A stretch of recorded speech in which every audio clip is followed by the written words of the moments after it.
Welcome. You are listening to the Charge Life podcast. I am Joseph Barletta, and this is where we discuss EVs and all things EV charging. Hey, let's get plugged in. Today's episode is all about Tesla supercharger deployment slowing down. Is it? I don't know, but you're going to love this one anyway.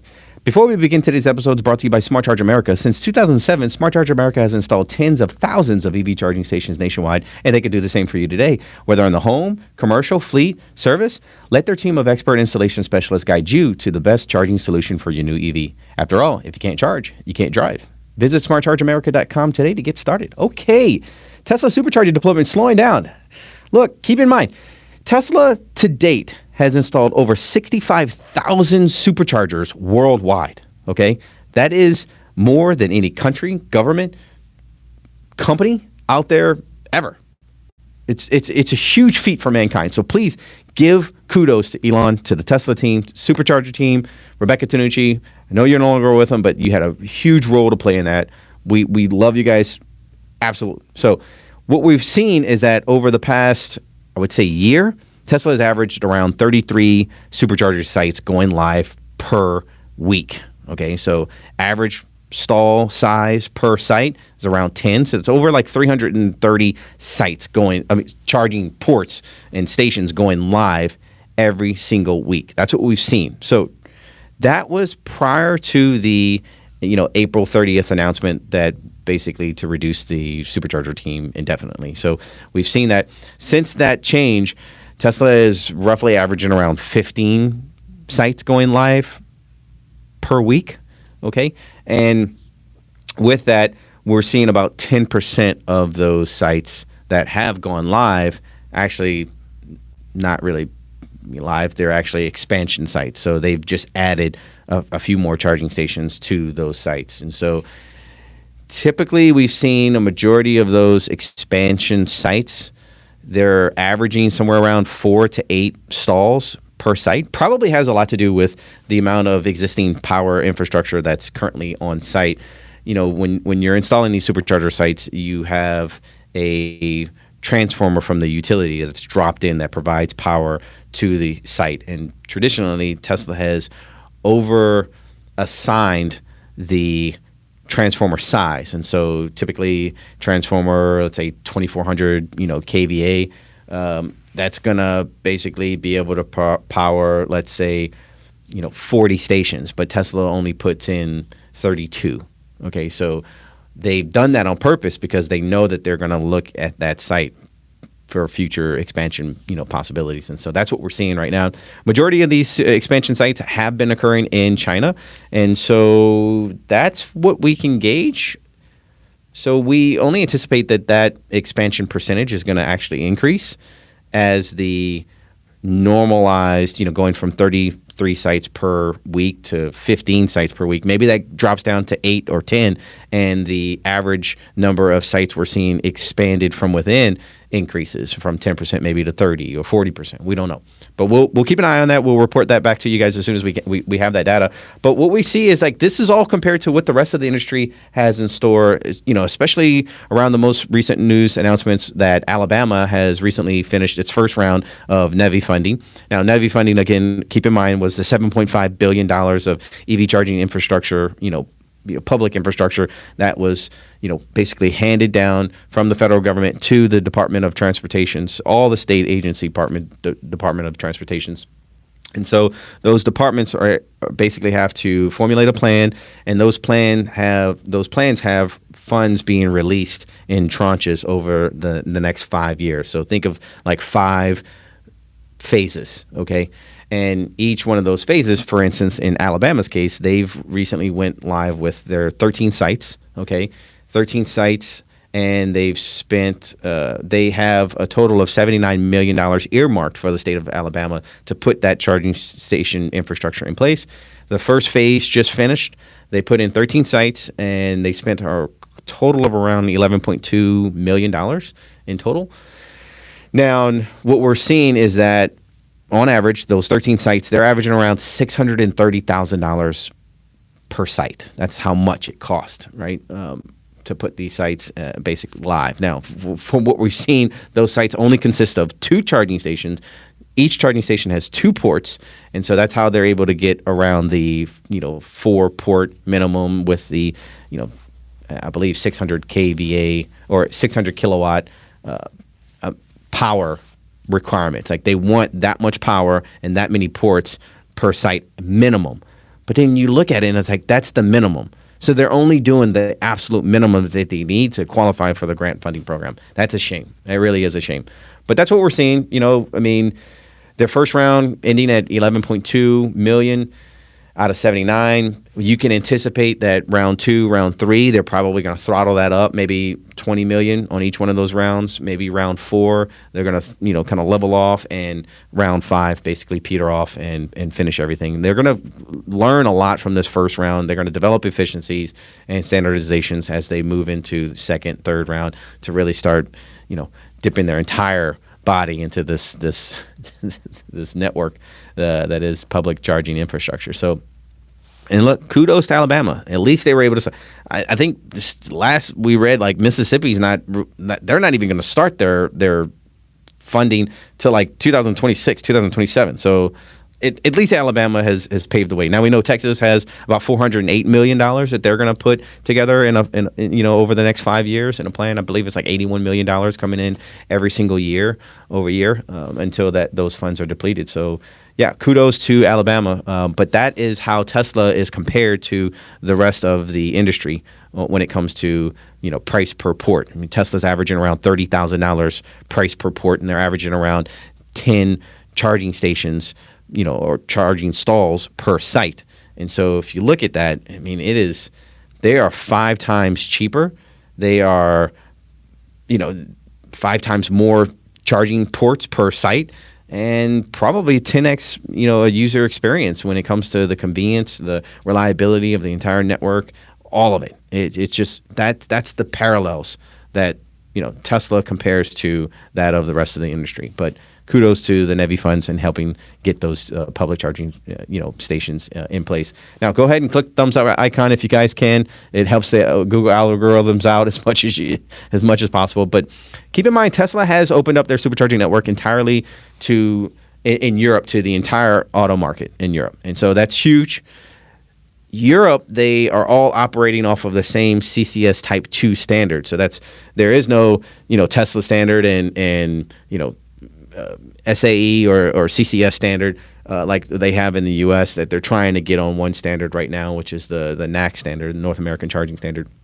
In Europe, everyone is operating off of the CCS Type 2 network. And so Tesla basically just opened their network up to all of the different OEMs, and they're taking in data. And the same that we can look at in the U.S. Tesla's opened up their charging network to only the likes of Rivian and Ford. And over the past few months, they have slowed down. They have throttled back on their supercharger deployment, and they have throttled back on accepting other OEMs to actually come on board and join the supercharging network as planned, right? So you have 27 OEMs in the U.S. that basically affirmed that they are all adopting the Tesla NAC standard as of January 1st, 2025. So they're going to start building their EVs with that port inside. And so it's up to them when they actually start rolling in and getting accepted to the Tesla supercharging network to make sure that everything is worked out, right? And so I think Tesla over the last few quarters have, with Rivian and Ford, they've been collecting data. They've been making sure that, the adapters are in place and API integration and charging specifics, because all of these vehicles, they're built different. They have different charging components, different battery management systems.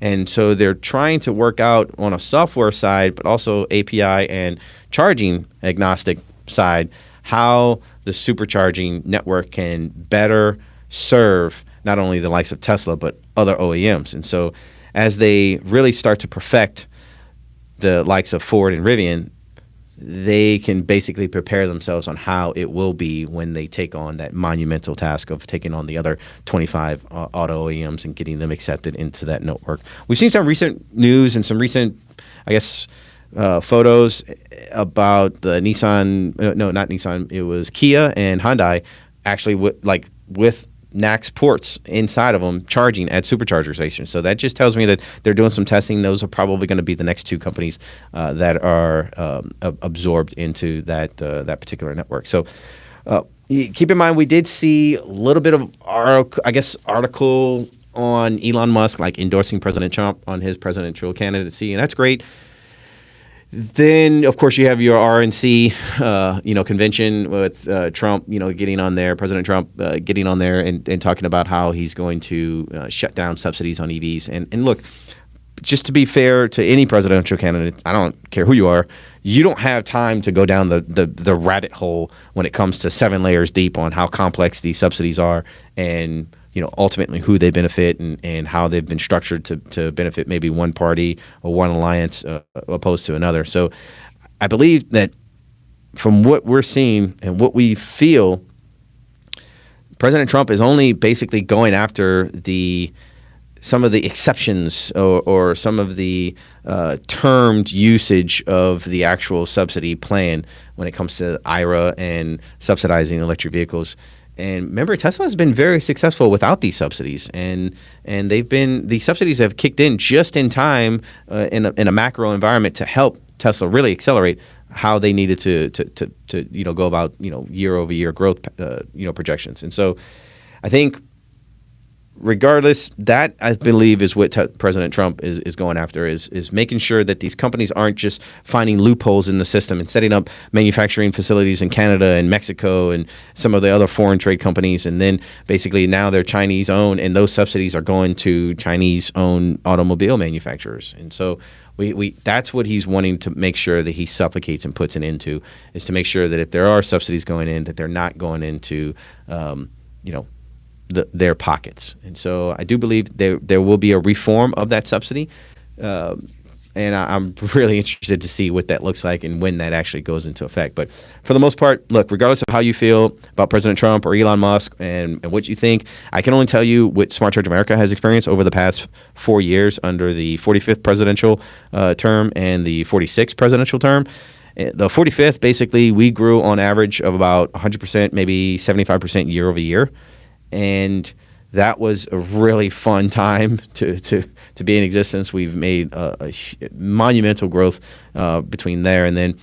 In the 46th presidential term, we have grown very conservative. And what I mean by the likes of conservative, I mean about 5 to 12% year over year. And that is picking up, but it's only picking up at the later end, or I guess the middle of 2024, like this year alone. So we're already at the tail end of the 46th presidential term. And so, who knows how everything, continues to spark out. But I can only tell you that I'm really hoping that the company gets back to that 45th presidential growth term projections when it comes to year over year, growth. So overall, so look, Tesla is slowing down their supercharger deployment. We know that, but we know also at the same time that they are collecting valuable data, that's coming in and basically a number of new supercharging sites that will go on, live in the next few, quarters are going to be basically placed into service under the likes of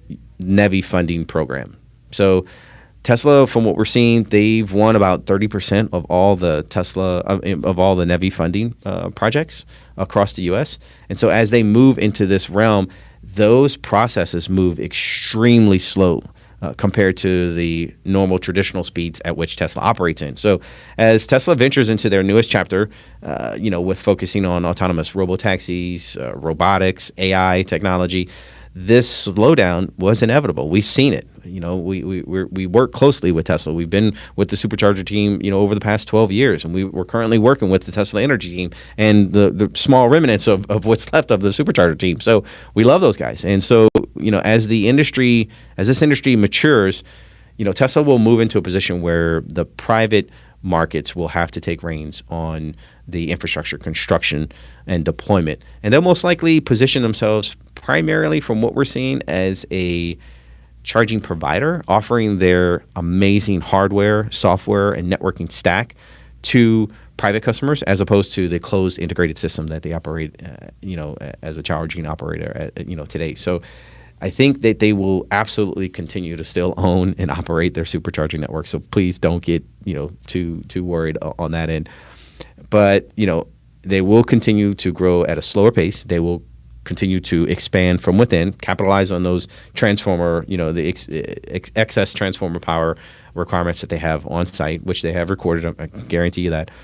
And so in that end, we do find that we anticipate as more and more auto OEMs join the supercharger network, I think there's going to be some provisions where like you're going to have to help and contribute to Tesla and the likes of those other OEMs teaming together, maybe forming a consortium of their own. I know they have the Iona network, but I don't really think that charging network has been able to move as fast as it absolutely needs to, and that's what kind of scares me. So Tesla could easily take that over and ask the other auto OEMs to join in. Here's what we're going to do. Here's our plan of assault. Here's how we're going to make it happen.